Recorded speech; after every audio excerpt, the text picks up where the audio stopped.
Hi guys, welcome back to another video. This is part 2 of what if Isai had awakened his sacred gear earlier. Just give me a second to change this real quick. Here it is, changed, and yeah, that is it. Hope you all guys enjoy. Hope you see let's get into the video. She might very well be of use to us. Issei cocks his head to the side in acknowledgement of the words, even as he ponders the fallen angel knelt before him. She was a coward, and part of him was disgusted by that. Another part, the part that was a dragon, felt that it was only appropriate she submit to him. After all, he was a dragon, and she was little more than a crow with blackened wings in comparison. You're not wrong. It's the place of those beneath us to bow before our strength, in the end. Yes, Drake had made that very clear, in the time they'd been together. It was just. Issei had always been a little lazy. He preferred to just enjoy life to the fullest. He wasn't some sort of domineering dragon, or something like that. Or at least, he hadn't been until Murayama and Katase had woken him up. Really, it was all their fault, those two girls. They'd been the ones who were not so secret perverts, getting off on having him defeat them and then take his sexual gratification from them.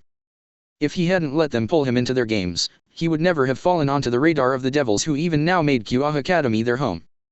Though, whether this fallen angel would still have come after him or not was another story entirely.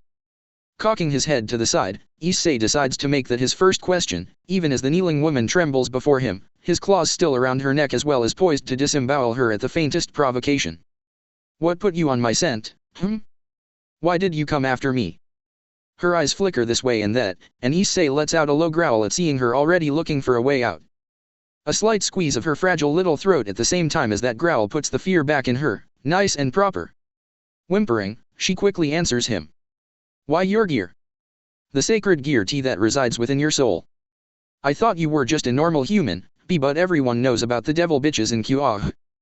They would have recruited you eventually, and then you'd just be another enemy us fallen would have to fight down the road.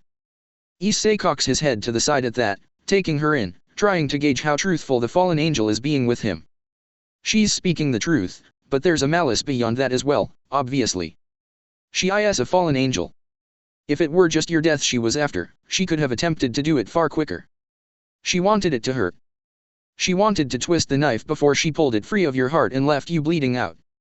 She's an evil sort of bitch, that's for certain. Issei snorts indelicately at Drake's assessment, causing the fallen angel to flinch away from him in fear. But he's pretty sure his draconic passenger isn't wrong. This creature before him is cowardly, and cruel, and malicious to the core. She's fallen for a reason, but at the same time, Issei isn't really one to pass judgment. It's not like he's some moral, upstanding follower of God or something anyways. Perhaps it was time for another question. Perhaps this question should have been the first he asked. What is your actual name? I assume Yuuma was just an assumed identity, and I'm getting sick of referring to you in my head as that fallen angel. Biting her lower lip, that fallen angel looks a little bit recalcitrant about answering, for a moment. So Issei tightens his grip again, squeezing down on her throat until she's reminded what it's like to be choked out by his draconic claws. She scrabbles at his gauntlet, unable to find purchase, and when Issei sinks his other claws into her flesh just a quarter of an inch, she freezes up altogether. Loosening his grip on her throat finishes the process of loosening her lips altogether. I am called Rainare. Issei nods at this, mulling over the name in his head. Rainare, let's talk elsewhere. I assume that you can hide this form of yours again with little trouble? Why yes. And like that, it's decided. Issei pulls back his claws, Rainare rises to her feet and transforms once more into Yuuma, complete with her cute little top and skirt and everything. Issei's own draconic armor flows back into him, disappearing like it was never there at all. She watches this with fear in her face, and a sort of tremble in her, flinching when he holds out his arm to her. Well? Come along. Eventually, she takes hold of his arm. As soon as she does, Issei leans in close and murmurs into the fallen angel's ear, causing Rainare to freeze up as she listens to him. Attack me again, and I will not hesitate to kill you. You get 1 second chance.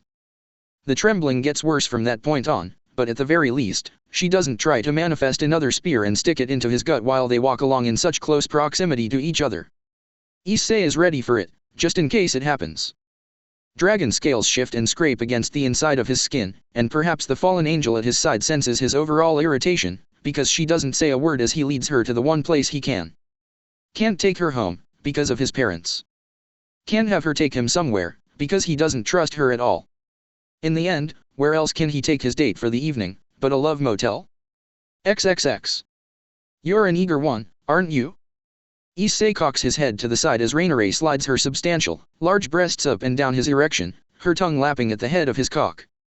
The moment that they'd found themselves alone in the love motel and Issei had sat down on the end of the bed, Rainier had dropped her disguise again and sank to her knees before him, pulling the straps that barely covered her fat tits away and exposing her chest to him. Now, with her blackened angelic wings splayed out behind her, she was doing her level best to satisfy him sexually, working at an almost feverish pace. He wonders just how much of it is born out of fear, and how much of it is prompted from the way he played with her earlier in the day, during their date. It's probably a mix of both. Given the interest he showed in her body and the way he teased and toyed with her in the diner, Rainier likely assumes that this is the way she can best serve him. Her words don't disabuse Issei of that notion. I see can be useful to you. I'm just showing you how useful I can be. Her eyes flicker between his expressionless face and the cockhead that's constantly poking up from between her tits, out of the top of her cleavage. After seeing no immediate reaction from him, she quickly goes back to lapping at his member, all while her tits get more and more lubed up by her drool, making the passage slicker and slicker. Issei hums at that, and enjoys the attention, just for a little while. It was the least she could do, after he'd been so nice to her earlier, and she'd responded by trying to kill him. Really, this was how you reciprocated when a boy you took out on a date brought you to orgasm in the middle of a diner. Not with spears of light and threats of violence. Still, while he wasn't going to tell Rainier to stop, there was more that he wanted from the fallen angel beyond sexual gratification. Tell me why you're here in this city. I know it couldn't possibly be just me you were after. Rainier hesitates for a moment at that, but a look up at Issei's face has her answering without any more threats of violence. And no, we weren't sent here for you at all, actually. You were just a target of opportunity, one that I discovered on my own and decided to deal with before you could become a threat. Issei snorts derisively at that. And that worked out for you so well. Blushing profusely, Rainier ducks her head and averts her gaze. He wonders if she's wet, right now.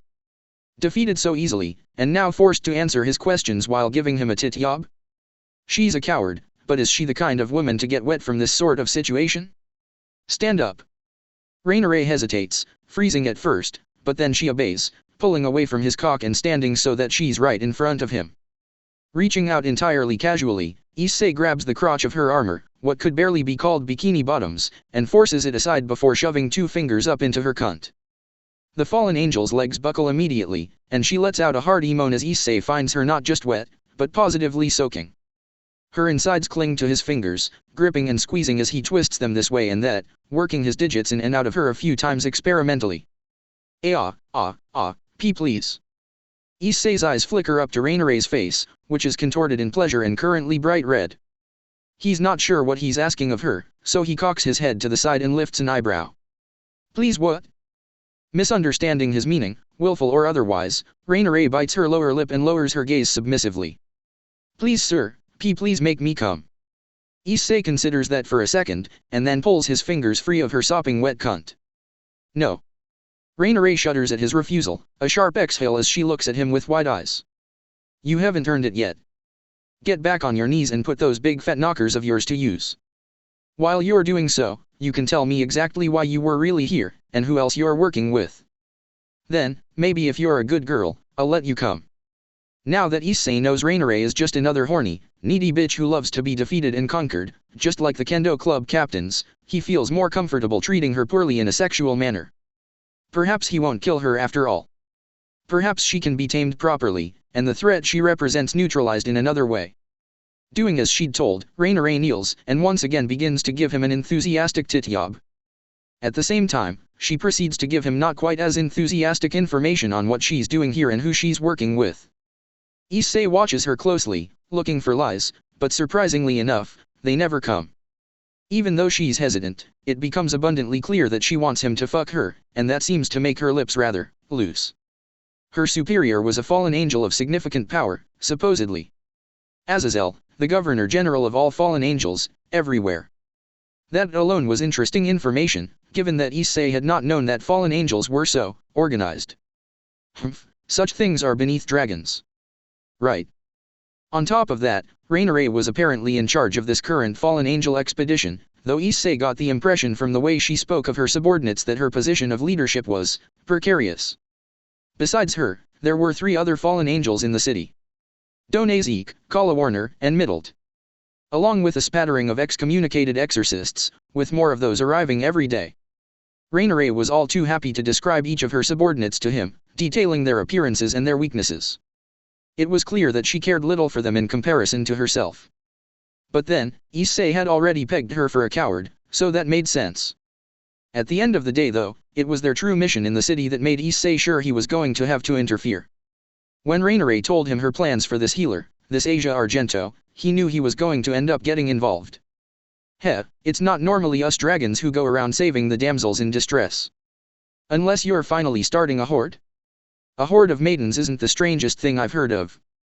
Though this bitch wouldn't necessarily count as a maiden. Issei's nostrils flare at the thought of making a horde.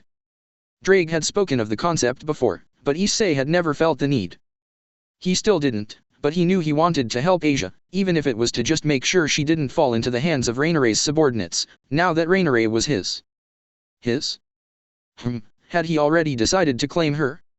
How would she feel about that? Deciding to test the waters, issei cocks his head to the side again. I'm going to fuck you now, Rainare. Assume the position. He suspected that she wouldn't be very resistant to the idea. And issei is proven right when Rainare immediately spins about and pushes her face and tits down into the floor of the love motel without a single ounce of hesitation, her hips rising into the air and her cunt exposed and gushing wet before his eyes. Standing up, issei doesn't kneel behind her. Instead he crouches over the submissive fallen angel and presses into her cunt from above, grabbing her hips, lodging the head of his cock into her entrance, and then thrusting down with all his might. Rainare's orgasmic cry is somewhat surprising, but not all that unexpected. She comes on the spot, climaxing around his massive member as issei begins to pile drive it down into her. And as he fucks her, he speaks, his voice deep and gravelly, his words strong in their finality. You belong to me now, Rainare of the Grigori. For the attempt on my life, I will take your life and do with it as I please. You will serve me, you will obey me. Do you understand? The cost for betrayal will be high, if you would rather it end now. And no. I will serve. I was a fool for trying to kill you, I will obey, master. Issei hums at that, continuing to fuck Rainare into the ground. She enjoys it, even more than he is from the look of things. Her orgasmic cries continue to split the air, her mewling and moaning interspersed between. She claws at the ground, tearing up the carpet with her strength, but she never resists. She submits fully, and while issei knows he'll never be able to fully trust her, more than likely, in this moment he believes that she believes her own words, that her submission is real. Which means it's time to turn his gaze towards the next obstacle in his way. If he's going to save this healer, he needs to deal with the biggest threat to her.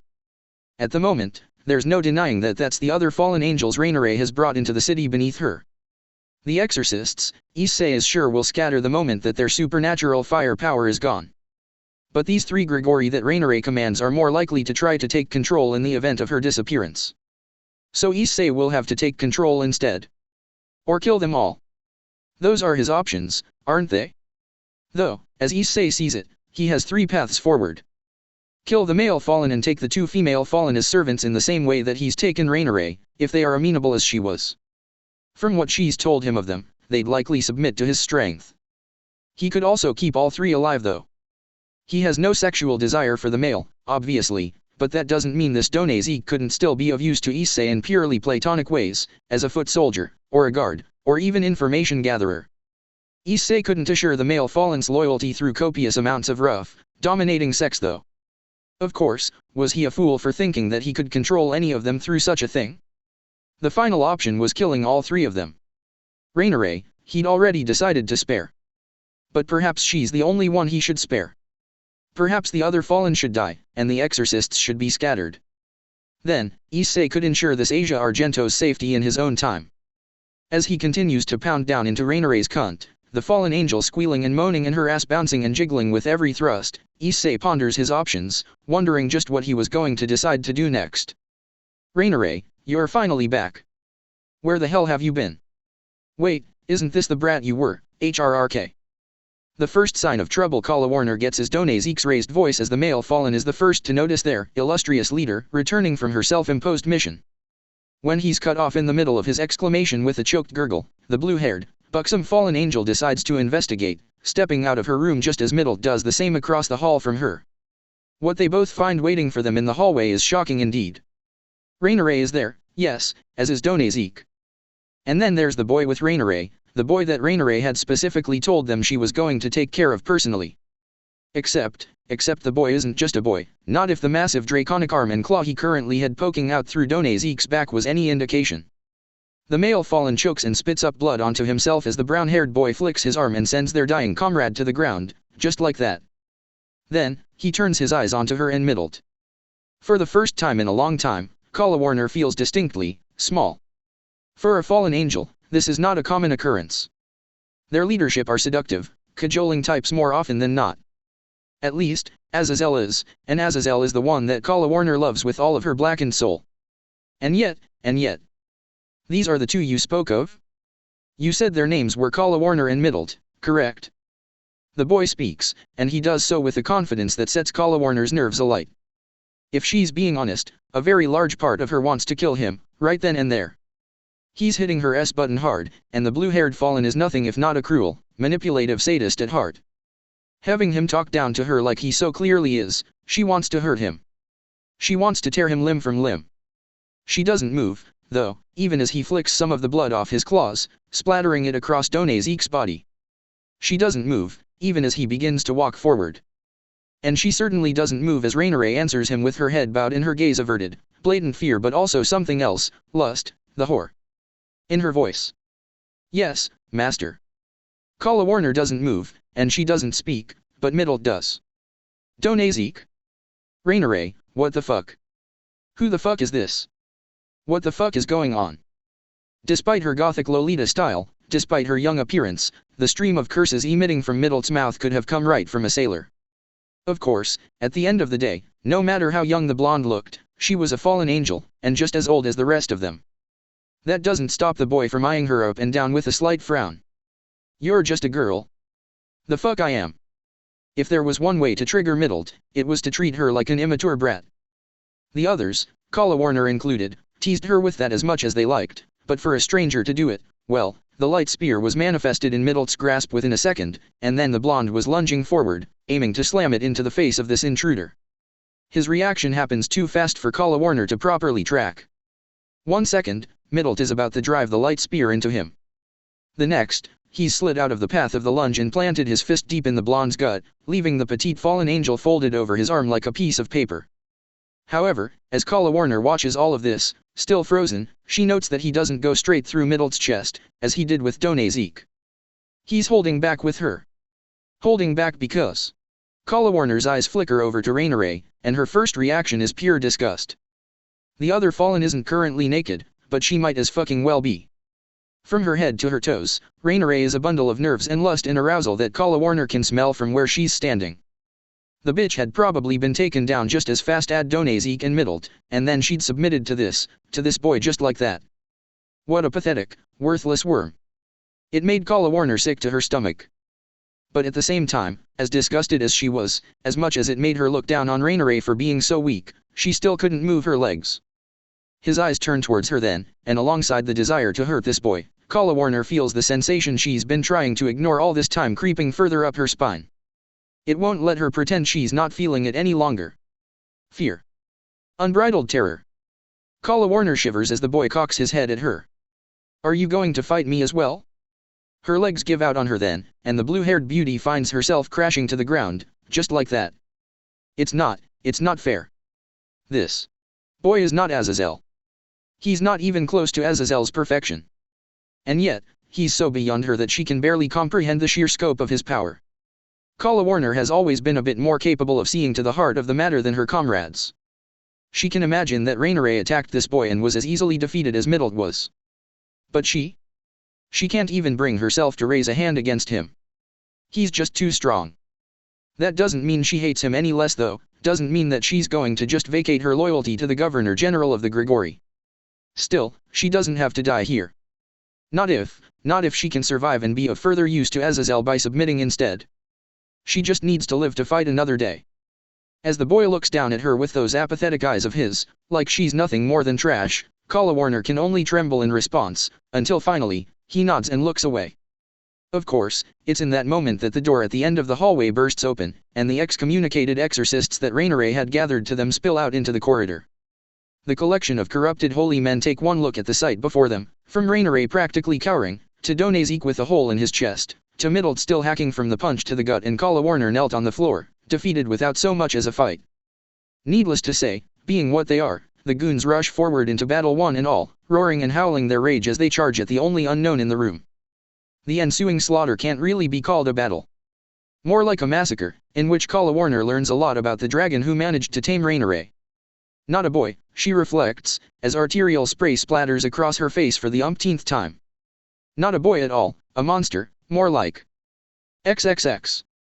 They submit for now, but at the first chance they get, they will betray us. Issei sits on a large couch in the lounge area of the fallen space, staring down at his two newest servants. Warner and Middle both work away at his cock with their tongues, slurping and sucking his member in the same way that Rainier did just a little while ago. He hums to himself, even as he sends a mental acknowledgement back towards the dragon currently resting in his soul. Obviously, he didn't trust any of these fallen angels half as far as he could throw them. Which, to be fair, he could probably throw them all pretty far. Hell, as small as Middle in particular was, he could likely punt her across the damn city with one kick. Still, the point stood. He didn't trust these women. He couldn't trust them, he couldn't afford to. Rainier was scared, but he could certainly imagine her turning on him the moment that he showed an ounce of weakness. Middle was much the same way, and even now he could see the sadistic, cruel desire to get back at him for his comment on her appearance, buried beneath her terror and her submission, and even her arousal. Much like Rainier, as much as she hated him, she was also turned on by the power he had over her. The same, however, was not true of the last member of the group, the only fallen angel he hadn't had to physically strike down. Warner did not feel an ounce of arousal over her current circumstances. She loved another, if he was reading her correctly. She loved another, and she was likely only pretending to serve Issei so that she could perhaps spy on him and report back to whoever it was she was so enamored with. That was fine, though it did make it odd that Warner turns out to be the first to take things a step further, rather than Middle. Suddenly standing up, the blue-haired fallen grabs at her short, maroon skirt and tears it off of her body, exposing the fact that she's not wearing any panties underneath.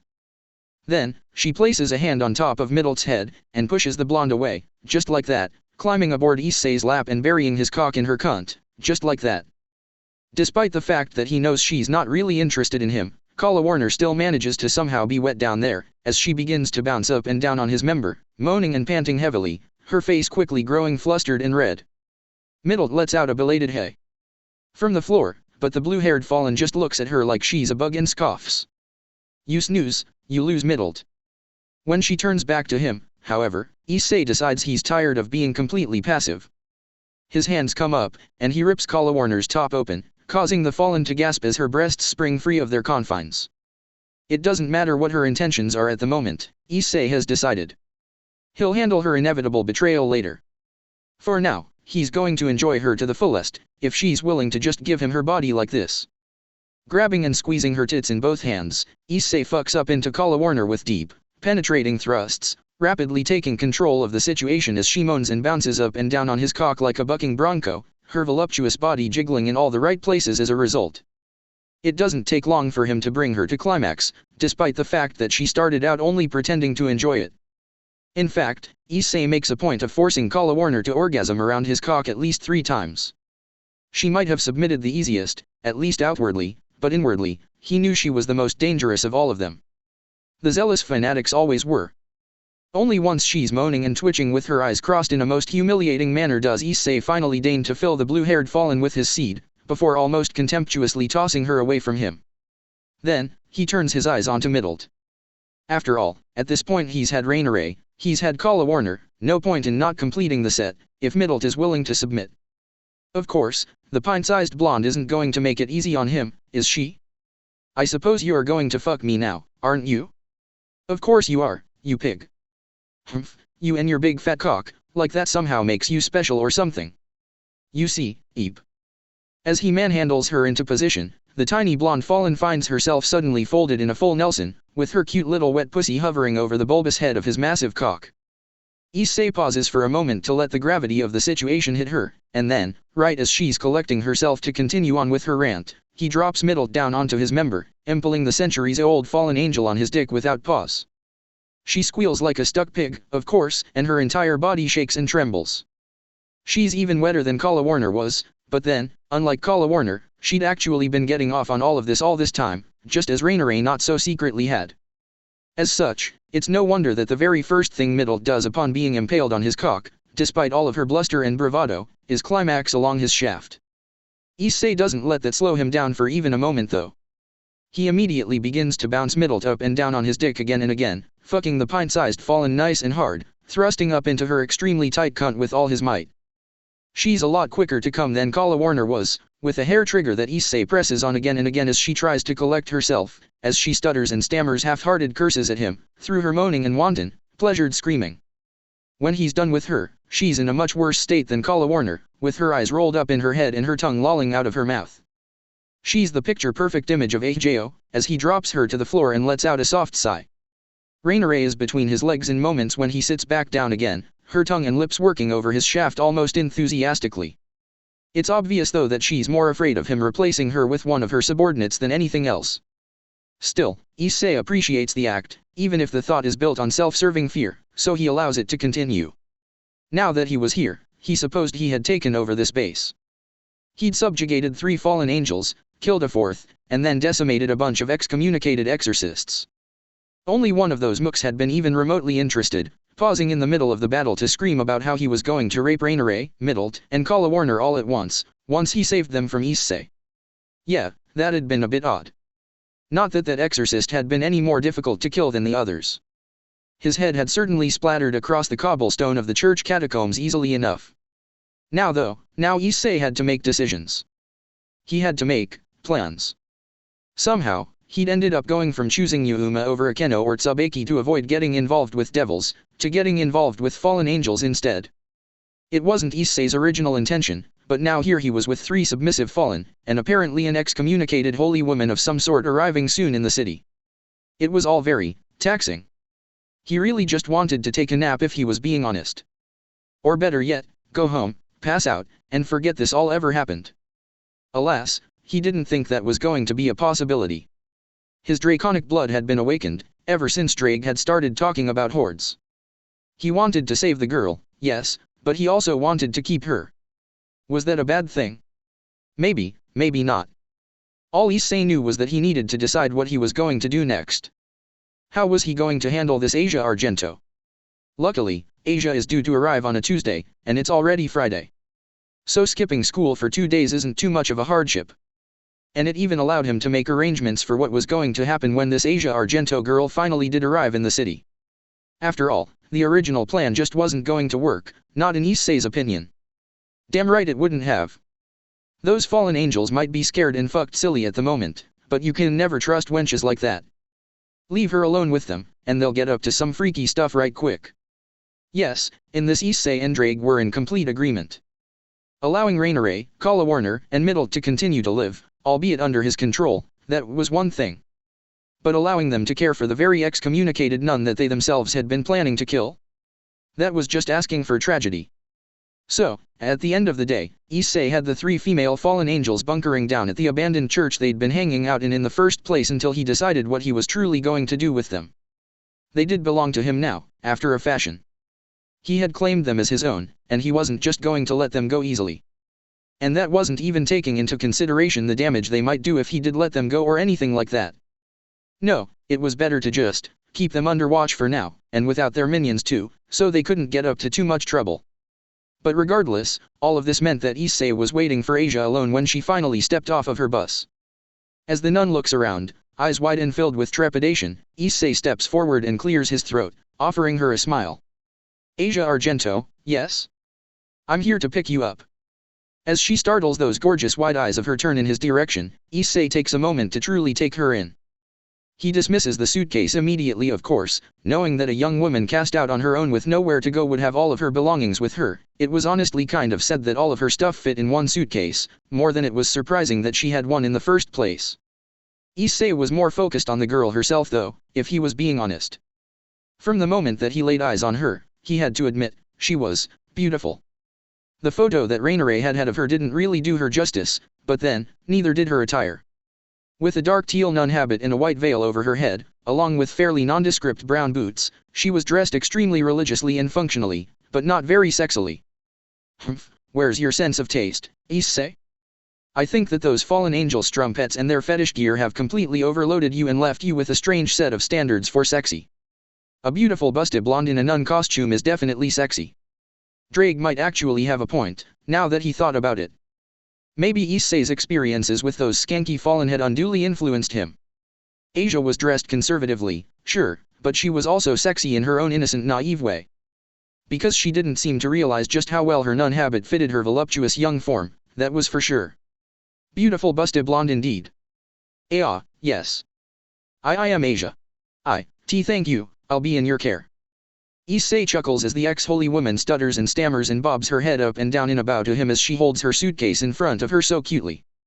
Of course, her head bobbing causes her white veil to come right off of her, the early morning wind only helping to fly it away. Issei is quick enough to catch it before it can get past him however, and he holds out the soft cloth to Asia while adopting a lopsided, confident grin that has her going atomic red in color. Come along, Asia.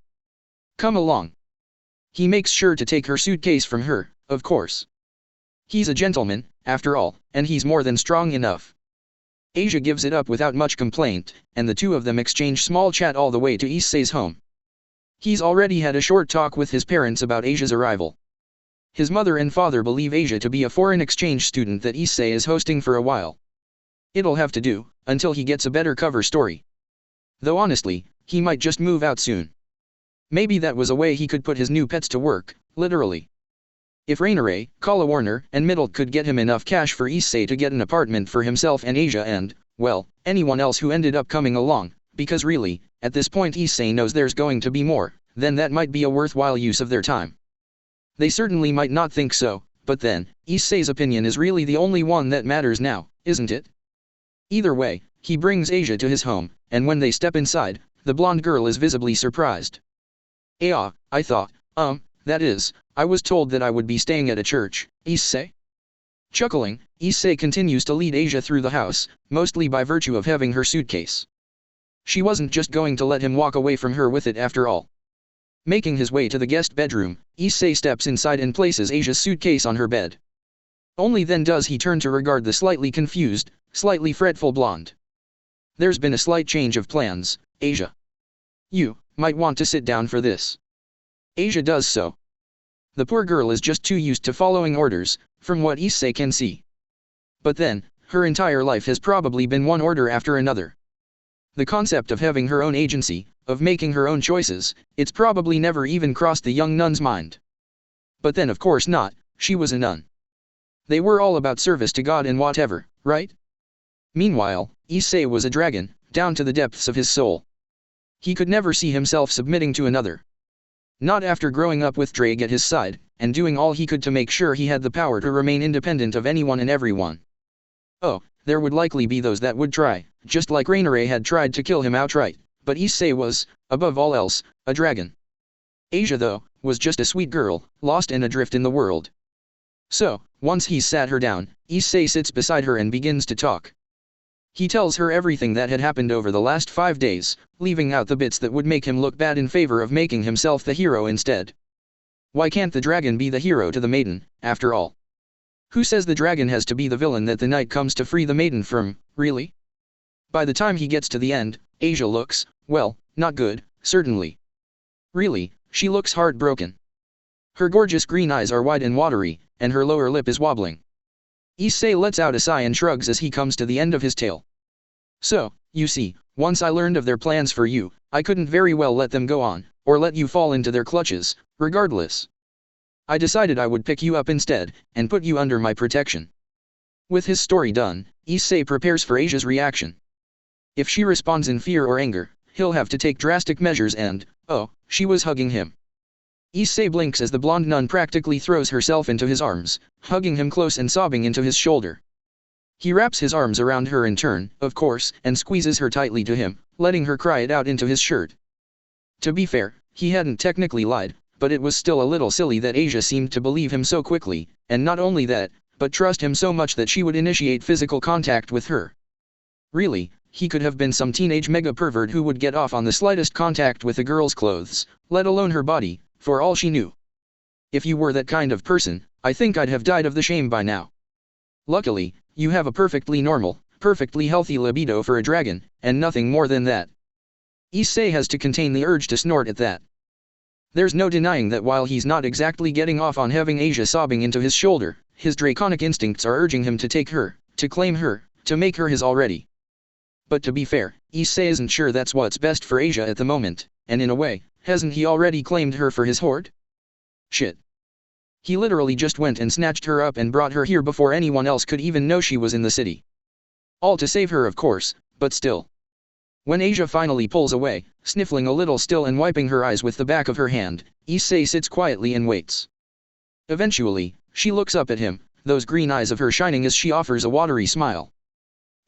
Thank you, Issei. I don't, how can I ever repay you? The whole, be mine forever and never leave because I've claimed you as part of my hoard, is on the tip of Issei's tongue. No, it's not. He's not an idiot. Smiling, Issei reaches out and nudges the underneath of Asia's chin with a knuckle. You can repay me by staying safe and living healthy, Asia. For now, that just means you stay here, with me. If you want, you can help out my mom with the chores, but you are our guest, so she may not like that so much. I would like to do that, yes. I would MMPH. He can't help himself, in the end. It's a little bit embarrassing, but Issei leans forward and kisses Asia, right on the lips. The blonde nun's lips are just so kissable when she's talking in that cute, shy way of hers, and he simply can't hold back. So, Issei kisses her. It's not the deepest, raunchiest kiss he's ever been a part of, to be fair. He doesn't force his tongue into her mouth to explore her tonsils or anything like that. He just presses his lips against hers, kisses her for a good solid 10 seconds or so, and then pulls away, giving a somewhat sheepish, somewhat apologetic smile to the blonde as she stares at him, not upset, but certainly dumbfounded. Sorry, Asia, but I've been wanting to do that ever since we first met, if I'm being honest. Her atomic blush, which had gone away ever so slightly, but not totally, is suddenly back in full force as Asia stammers and stutters up a storm. Issei just watches her for a moment, and then he leans in and steals another kiss, which both shuts her up, and has the interesting effect of making her lean towards him when he disengages again, as if she's trying to follow his lips back. When she realizes what she's done, Asia flushes, and looks down at her hands. You I don't mind, Issei. You can, keep kissing me, if you want. Well, he did want. He wanted very much. Chuckling, Issei reaches down and takes hold of Asia's chin this time, lifting it up gently until she's looking him in the eye again. Well, I can't very well kiss you if you're looking down at your lap like that. She opens her mouth to stammer an apology, and Issei leans in and steals her voice from her, locking lips once more as Asia positively melts into him this time around, the tension and trepidation completely gone on this third pass. This time, Issei does add a little bit of tongue, and though he brushes the tip of his tongue against hers, Asia doesn't really seem to know what to do with herself. Sheltered and innocent, that describes his new pet nun, and he's already thinking of her like a pet. Well, even still, Issei intends to take things slow. Perhaps he'll go so far as showing her the pleasures of having her bust touched and molested for today, and that's where he'll stop. He doesn't want to pressure her into anything too soon, she's not like those evil fallen sluts he'd had to quite literally fuck into submission. The doorbell is suddenly ringing, and Issei's thoughts are brought to a halt as he frowns slightly. It's only him and Asia home at the moment, which was half the reason he was willing to kiss her like this, because his parents weren't around to walk in on them. Even if they were, it's not like it would matter. You're the dragon. They aren't. Right, that was the other half of the reason, he'd be kissing her even if his parents were home. But regardless, the fact that they aren't means no one else is going to answer the door but him. For a moment, Issei is sorely tempted to ignore it. But then the doorbell is rung again, followed by heavy knocking. With a growl, Issei finally disengages from Asia's lips, leaving a dazed, flushed nun sitting on the bed as he lets out a loud sigh and stands up. Go ahead and unpack, Asia. I have to go see who the hell is at the door. Asia blinks dumbly, before finally hearing the doorbell and the knocking herself, her head tilting that way. Still blushing, she ultimately just nods, averting her gaze as Issei walks out of the guest room and down the hall. Making his way to his front door, Issei grunts and pulls it open, fully ready to give whoever the fuck it was a piece of his mind. Of course, he wasn't exactly expecting to find Rias Gremory and Sana Shittery standing on his doorstep, each of them flanked by their respective seconds, who he'd ghosted last Friday, Akeno and Tsubaki. Issei's anger is summarily diffused by the appearance of 4 beautiful young women on his doorstep, and he cocks his head to the side, looking at them owlishly, rather than with irritation. Yes? Can I help you? Of course, both Rias and Sana try to speak at the same time. Issei Haido, the student council has business with you about your conduct at school. Issei. We missed you at school yesterday and today. The Occult Research Club could really use someone like you in our ranks. And then, of course, they both turn and glare at each other, though Sana's glare isn't nearly as pronounced, the student council president proving to be more frosty than fiery. I assure you, Rias, student misbehavior and any punishment that might need to be doled out as a result of that misbehavior takes higher priority than some recruitment effort. Rias scoffs at that, crossing her arms under her admittedly large tits and throwing her long hair back. Oh? And is the punishment that you have in mind not volunteering his time with the student council for the foreseeable future? Just who's trying to deliver a recruitment pitch here, It's telling that Sana doesn't respond to that, though she's also far too dignified to blush or anything like that. Instead, she simply looks at Issei, as if she expects him to choose her over Rias. Rias does the same, of course.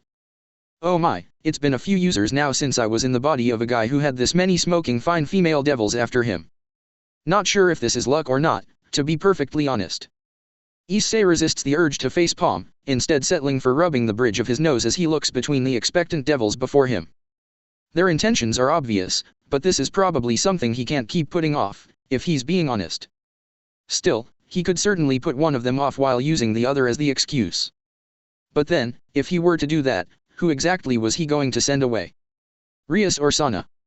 Or maybe he would just demand that they both present their business with him together at the same time, just to get this over with. One way or another, his previous choice had led him here.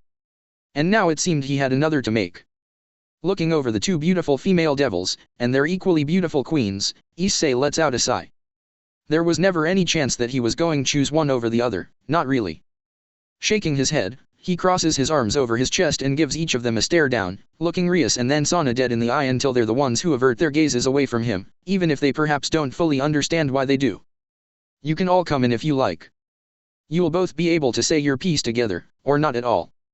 With that ultimatum given, Issei steps back inside of his house, leaving the door open for Rias, Sana, and their queens to step through. As they walk in, they remove their shoes as is proper, and Issei takes the chance to glance down the hall to where Asia is currently staying in the guest bedroom. She has her door shut now, so either she peeked out and saw his visitors through the open front door and decided to hide, or she's taking a nap. Either way, Issei is fine with her staying out of this, truth be told. If fallen angels wanted to manipulate and use Asia to their own gains, what literal devils try to do with her, right? Leading the 4 beautiful women into his living room, Issei points at the couch. Sit. Rias sits down happily, while Sana looks like she wants to argue for a moment, before ultimately, she sits down as well. Both Akeno and Tsubaki end up sitting on the arms of the couch, taking up position next to either of their mistresses and backing them up, or so it seemed. Once they were all seated, Issei stood in front of them and crossed his arms over his chest, looking between them for a moment before pointing at Sana. You seem to think you have an actual grievance with me, so you can go first. What's up? Sana's back is ramrod straight at his disrespect, and she does the glasses flash as she pushes them up her nose, sniffing somewhat disdainfully. Issei Haido. There have been rumors of grave impropriety taking place between you and select members of the girls' kendo club. What do you have to say for yourself? Issei cocks his head to the side at that. So, one of the girls in the kendo club had blabbed? Or, more likely it had turned into gossip and fodder for the school's rumor mill, until eventually the student council had caught wind of it. Issei honestly didn't think that any of the kendo club would have personally told on him, truth be told. Given how they'd all acted, the fact that not a single one of them had left the room when he'd told them to, well, he suspected that they were all more eager than disgusted, more excited than scared. Yes, it was much more likely that they'd all just been chatting about it, and someone not involved had overheard, either from the student council, or they had gone to the student council afterwards. Issei nods as he comes to this conclusion, and then he looks down at Sana. If you're talking about me having sex with Murayama and Katase in front of the rest of the girls' kendo club, that did happen, yes. Even Rias and Akeno are visibly taken aback by the way Issei just comes out and says it. Sana goes stock still, while Tsubaki's mouth just straight up drops open in sheer disbelief. For a moment, Issei's living room is silent, before finally, Sana lets out a cough, trying to regain control of a situation that had derailed with just one sentence from Issei. Alright. Well then. Now that you've admitted to your misdeeds, I suppose the only thing left to discuss would be punishment. You will dash dot. Issei cuts Sana off with a wave of his hand and a shaking of his head. I don't know what you mean, but I don't think I did anything wrong. Why should I be punished? It was Murayama and Katase who came onto me. Sana looks like she really doesn't know how to deal with him, and in the back of his head, Drake is beginning to snicker. Issei though, isn't the kind of guy who just lies down and takes it, not even from pretty girls. Hell, especially not from pretty girls. He's not going to let Sana bully him just because she's student council president. That is, not what I have been told, but it's besides the point. You engaged in sexual activity on school grounds, Mr. Hyuda. You must know that that is against the rules.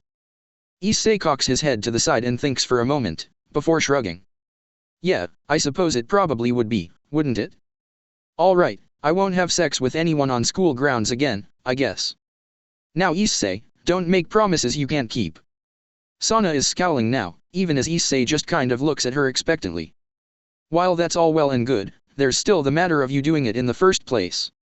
Your behavior and conduct were ill-fitting a student at Kyoto Academy, and to let you go unpunished might make others think they can get away with similar activities. The thing is, Issei can see where she's coming from, he really can. It wasn't like he'd really cared at the time, and he still didn't care now, but he was mature enough to understand Sana's perspective, as well as see her view on the situation. But at the same time, he can see right through her, to the ulterior motives underneath. Rias had practically called her out for her true intentions at the door, after all, and Issei could tell what she really wanted from all of this, even though he could also tell that she was actually pretty serious about the rule breaking too. Still. If you need to expel me to maintain status quo, then that's alright. I understand. You run a tight ship at Kyoto Academy, President, and I'm a disruptive influence, aren't I? So maybe it makes sense for me to just leave Kyoto altogether. All four girls go wide-eyed at that suggestion, though as has been the case so far for this meeting, Akeno and Tsubaki stay quiet. Rias though, can no longer hold her tongue, even as Sana tries to backtrack immediately. Now hold on a second, I do not think that we need to go that far for a first offense. What? You can't leave Kyoto, Issei. We really want you in the Occult Research Club. Both Sana and Rias turn to each other and glare for a moment, before Rias turns back to Issei, quickly taking over and making it her turn. As she does so, she pushes her arms together and Issei can't help but think she knows exactly what she's doing, showing off just how much bustier she is compared to Sana. Rias Gremory really is a stellar young woman, with a gorgeous body. Unfortunately, Issei knows that it comes with strings attached. Hellish strings at that. Issei Hyuda. As president of the Occult Research Club, I would like to formally invite you to join our ranks. What do you say?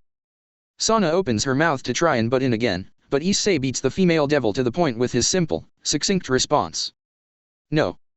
That stops both of them dead in their tracks long enough for Issei to shift his gaze back over to Sana. And it's not my first offense. Murayama, Katase, and I have been involved in a three-way relationship of sorts for the last few months. Fucking them both in front of the entire girls' kendo club was just the first time we'd done anything in a public setting, basically. Also, on top of that, while I haven't done anything with anyone else at Kyoto yet, I've seen how the majority of the female population looks at me. They want exactly what Murayama and Katase got, and if they ask for it, I'm not likely to say no. There's a reason that the entire girls' kendo club stayed and watched, even though I gave them the option to leave. Issei shrugs his shoulders. Short of removing me from the school entirely, there's no way for you to stop further incidents of impropriety as you call it from happening, President. Aha. That's where you're wrong. If you joined our club, I can guarantee to both you and Sana that your time would be filled up properly, with plenty of things to do. So, then you wouldn't have the time to get up to anything naughty with the kendo club, because you would be busy with the Occult Research Club and your duties with us. Why don't you want to join, issei? Rias pouts mightily as she bats her eyelashes at him. She's clearly a little bit spoiled, and not used to not getting what she wants. That's okay though, from what he can guess of her circumstances, she probably comes from wealth in the devil world. She wouldn't have a bunch of servants like she did if she didn't, right? And Sana, it was likely the same way with her. The two of them were effectively the real power behind QA Academy, even if Rias took more of a hands-off approach. And they both wanted him under their respective thumbs. Sana coughs and pushes her glasses up her nose again, gritting her teeth as she looks between issei and Rias, their back and forth, clearly throwing her off her game immensely. But in the end, she manages to rally all the same. That is, no, I do not think expulsion is the right path. Nor do I think Hyuda belongs in the Occult Research Club. I agree that finding a way to occupy his free time is the correct path forward, however. Obviously, the best place for Hyuda is with us in the student council, where we can shape him up into a productive member of society. Issei lets out a sigh and holds up a hand, forestalling a response from Rias and silencing the room. He looks between the two girls, acknowledging that each is beautiful in their own right. Sure, Rias has a fatter chest and wider hips, but Sana has that bespectacled cutie nerd look going on, and you just know she'd be a complete blusher once you wore past her defenses and got her into a bedroom. Still. Can we just cut to the chase, girls? There's really no point in beating around the bush any longer, I don't think. You both have ulterior motives, so let's lay all of our cards on the table, shall we? Why should I join either of your peerages, truly? That shocks the four female devils into silence quite fast. They stare at him, wide-eyed for a moment, but in the end, Rias proves to be the most opportunistic, as she leans forward again, a far more salacious smile spreading across her features. Well, you're full of surprises, issei Hyuda. I want you in my peerage, that much is true, and you should join me over Sana for one simple reason. I won't try to hold you back or restrain you like she would. You'll be free to be yourself with me as your king. Hearing her rival speak up finally gets Sana to speak up as well, though it's obvious that the student council president realizes she's on the back foot here. Perhaps Hyuda does not want to be allowed to run rampant.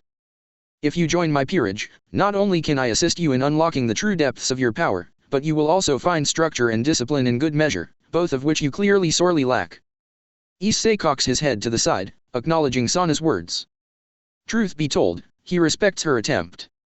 If this were under normal circumstances, he would obviously gravitate towards Rias more, because Sana was unwilling to compromise her principles, just to recruit him. But that was good, and honestly it spoke well of her. Of course, these weren't normal circumstances. Really, issei? How long are you going to string these poor girls on for? Right. Letting out another low sigh, Issei goes ahead and relaxes a bit. As he does so, as his tightly constrained power becomes slightly less so and floods the room, he looks between Sana and Rias, and raises a single eyebrow. I can assure you, I know full well the value of restraint and discipline. The female devils are in no position to respond, nor are their queens. All four of the lovely young ladies in his living room are frozen stiff, eyes wide as his draconic might washes over them. It's been a long time since Issei let even this much of himself loose, to be honest. Training with Drake, learning about the supernatural world, it required him to ultimately hide himself away early on, to keep from being discovered before he'd fully unlocked his might. Even now, he's using the room's boundaries instead of his own body to still contain his power. No one outside of his home will feel him, Drake has assured him of that, and that's good enough for Issei. As he stares down at the two female devils looking to recruit him, Issei quirks a corner of his mouth upwards and offers a shrug. And as you can see, I need no help in unlocking my power. Taking on a somewhat curious look, Issei taps his chin for a moment. I've heard a lot about your evil pieces system, you know. What piece do you think would fit me? Because if I'm being honest, I don't think you could convert me to a devil at this point, even if you both used your entire sets.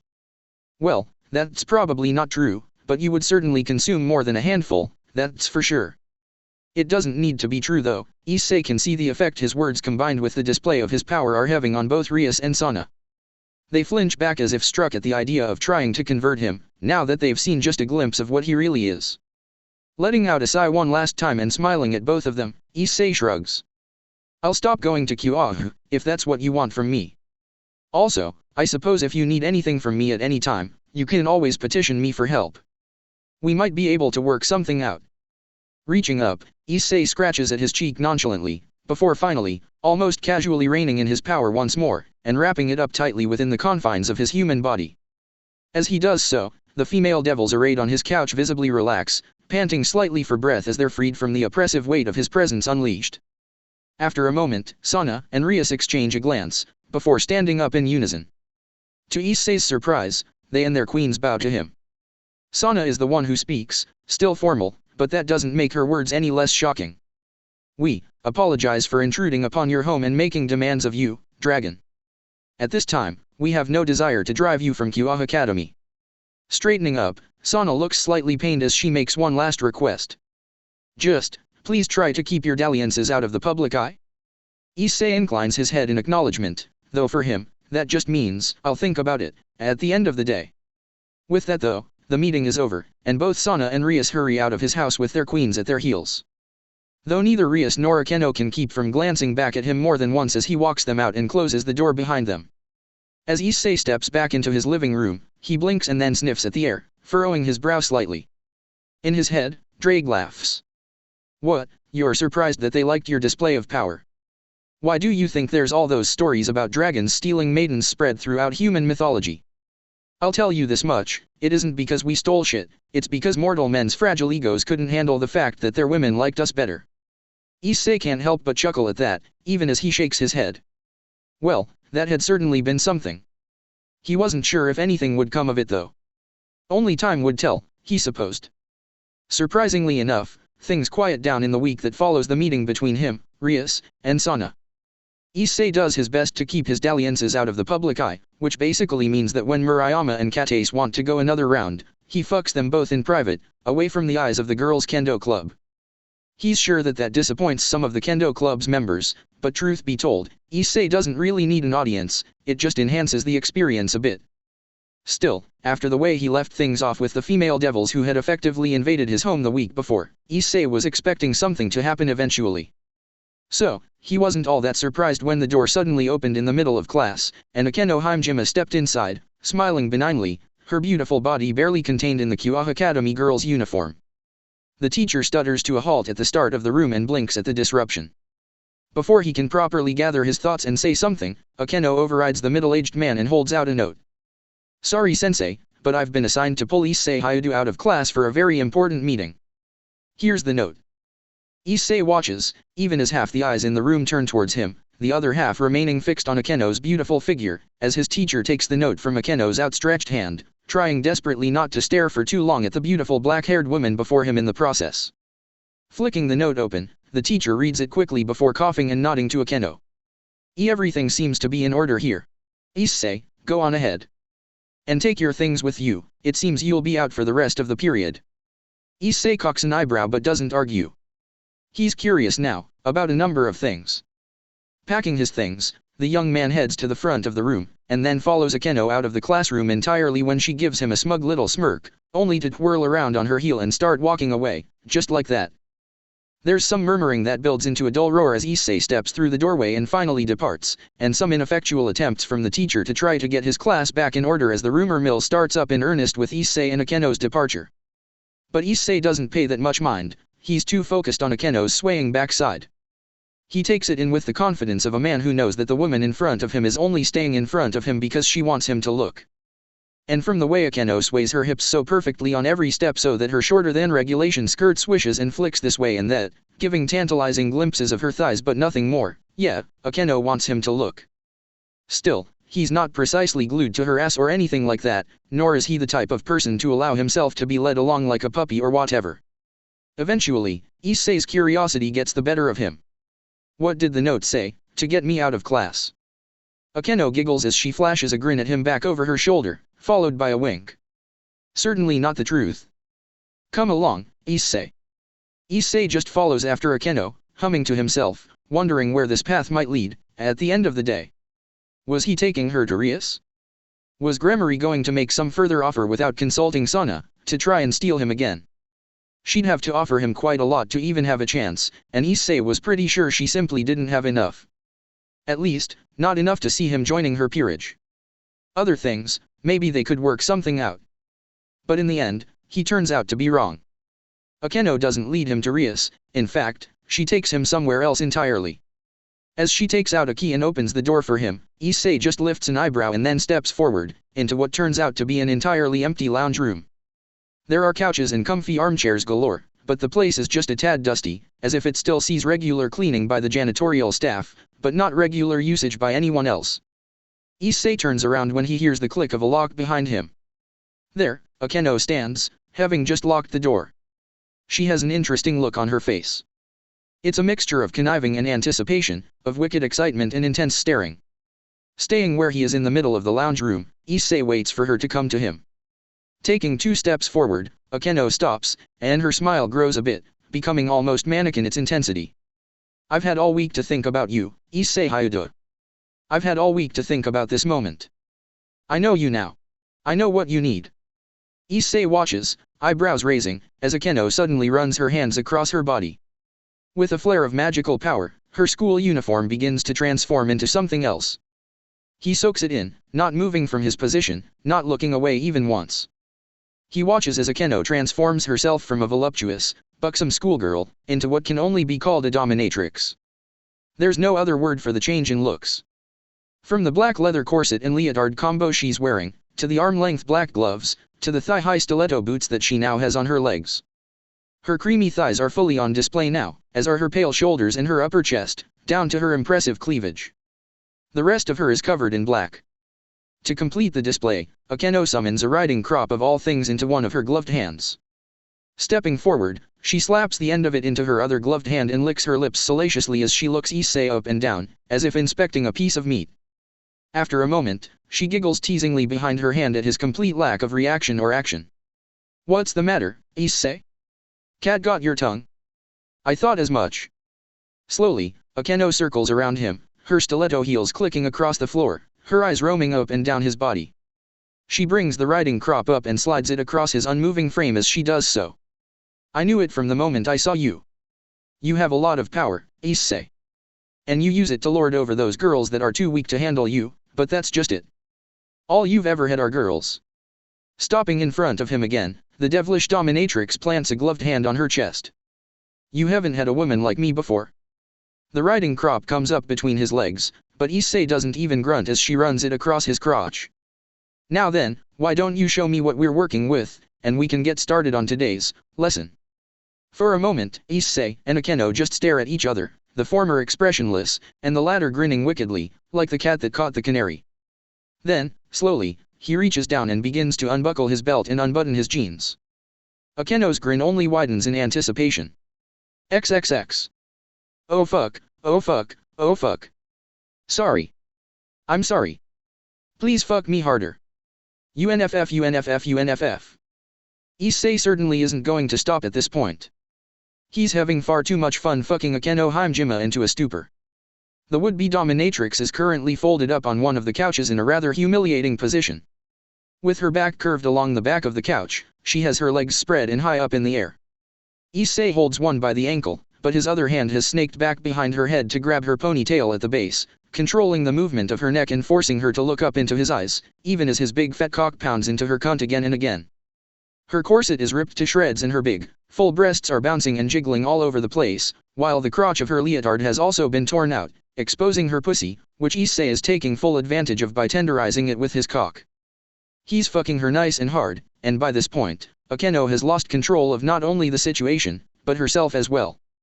The riding crop is left discarded on the floor, even as Akeno squeals and shrieks her apologies, her eyes crossed and her tongue sticking straight out of her mouth every time he forces an explosive orgasm out of her. Of course, that doesn't stop her from acting like an utter fool in between orgasms. Sorry. I was wrong. I was so wrong. Fuck me, Issei. Make me your bitch MMPH. Rolling his eyes, Issei leans in and covers Akeno's mouth with his own.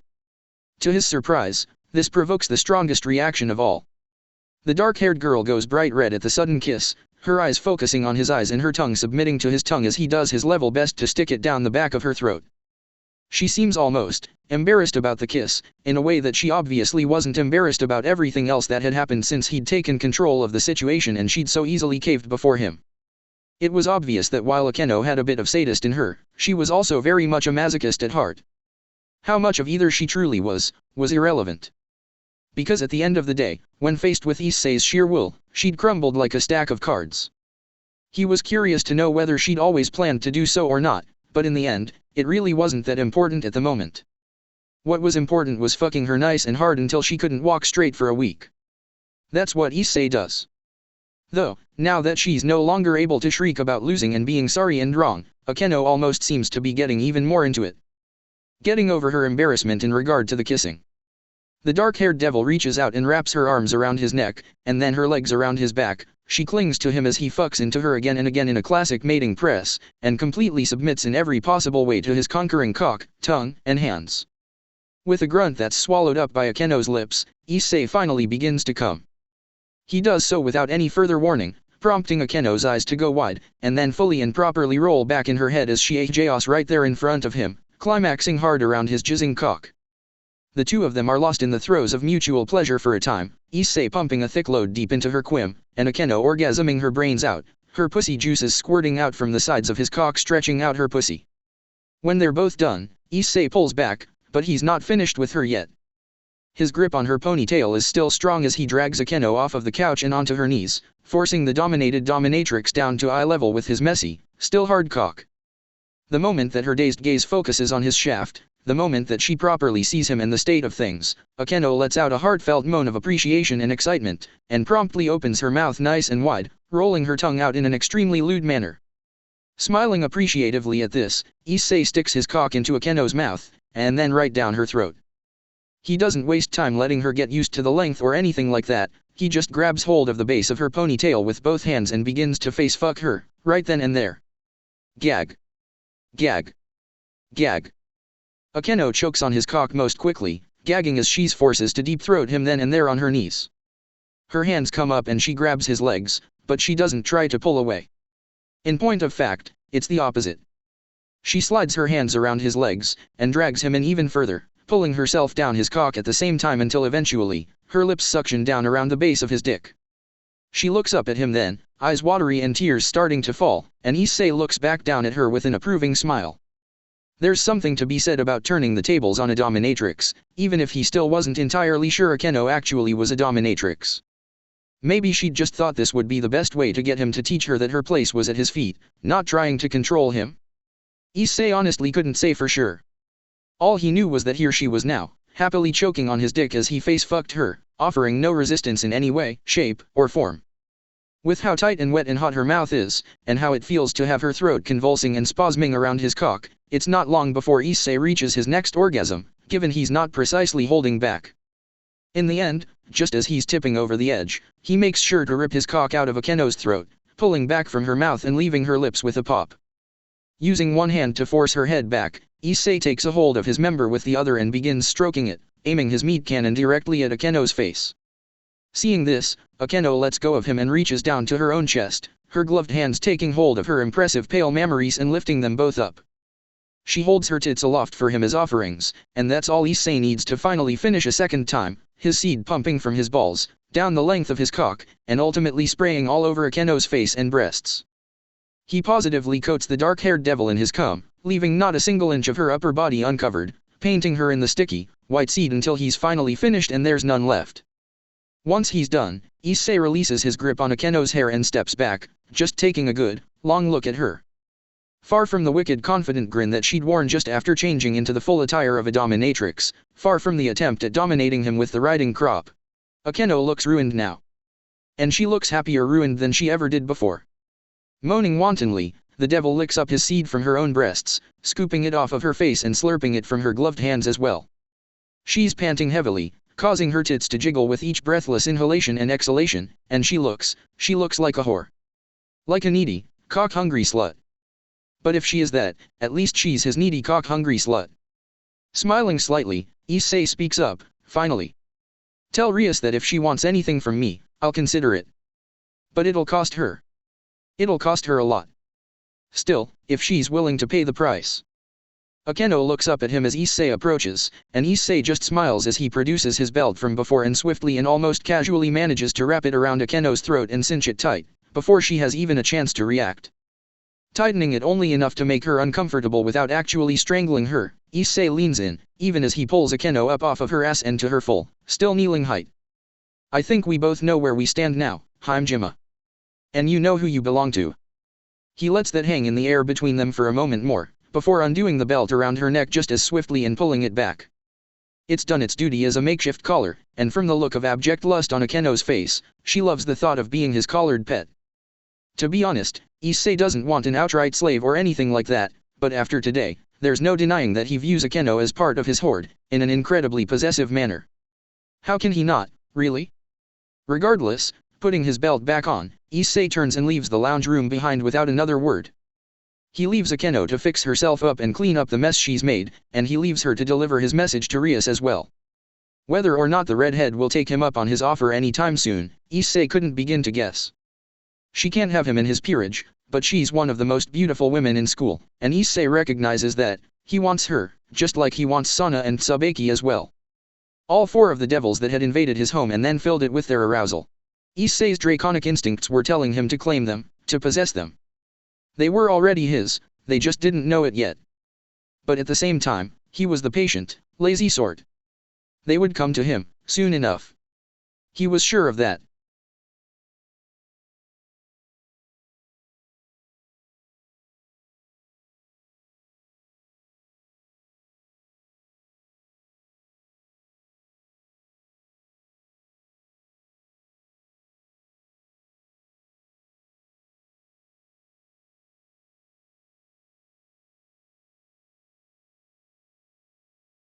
So guys, that's it for this part. Hope you all guys enjoyed. Hope to see you next. So yeah, see you guys. Bye.